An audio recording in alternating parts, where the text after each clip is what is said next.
Everybody expected this war to be over by Christmas. It was. 1918. The assassination took place on June 28th, but they officially declared war on each other August. They dug trenches, they set up their big artillery guns. This is going to be about life in the trenches. First of all, where'd you sleep? Well, you dug shallow holes about this deep. Then you lie down in it, cover it up with your blanket, which was full of fleas and lice and all that. And then your feet will be out. The British had puttees or bandages on their legs to protect them, but they lost their feet sometimes. They got infected. They got yellow. They lost them. They fell off. Called trench foot, by coincidence. That's what they called them. And what did they eat? Well, they ate hard crackers. They drank water, probably dirty most of the time. They ate beef stew on Sundays and all that. They'd have a bit of jam and a bit of butter. They ate bully meat, very hard meat. And tea and canned stock cubes.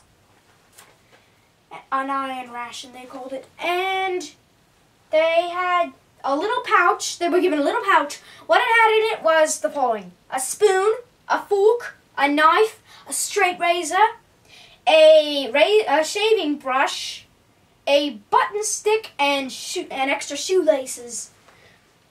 You carried that in a haversack.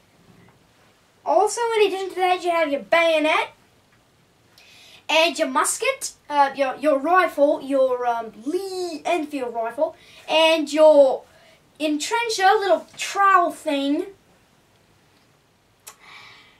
And you had your cap, your leather cap, and your shirt, and your tunic, and several layers of clothes.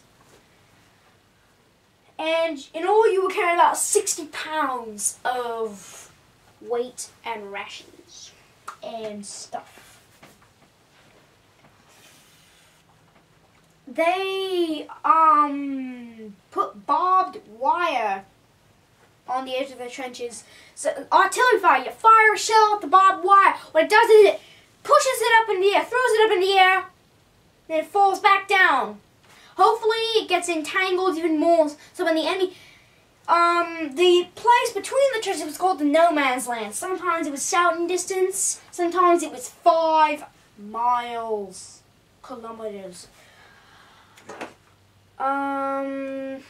They had the trenches from here, from Belgium, Brussels, all the way down to Switzerland, which declared itself neutral.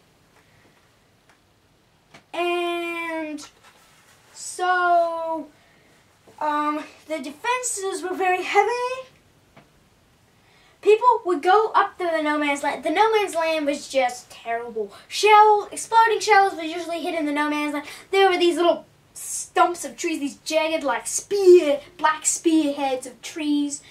And there's no grass, just dirt and mud and dead bodies and wrecked machine guns and ash and fire.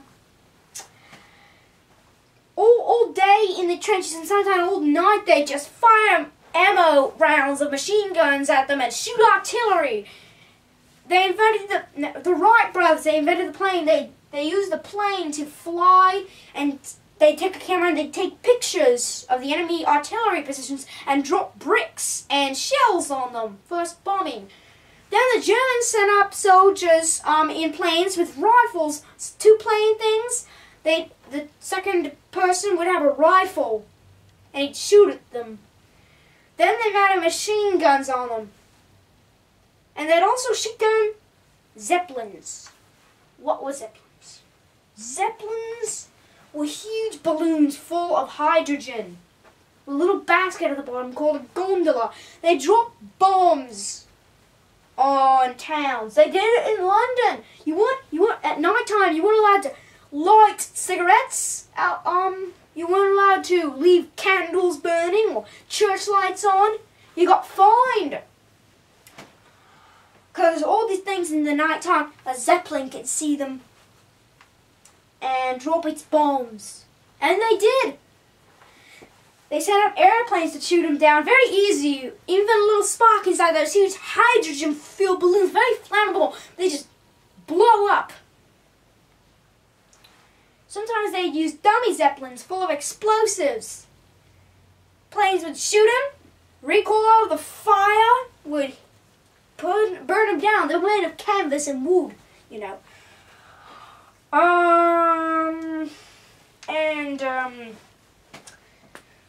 The life in the trenches was just terrible. It was like hell.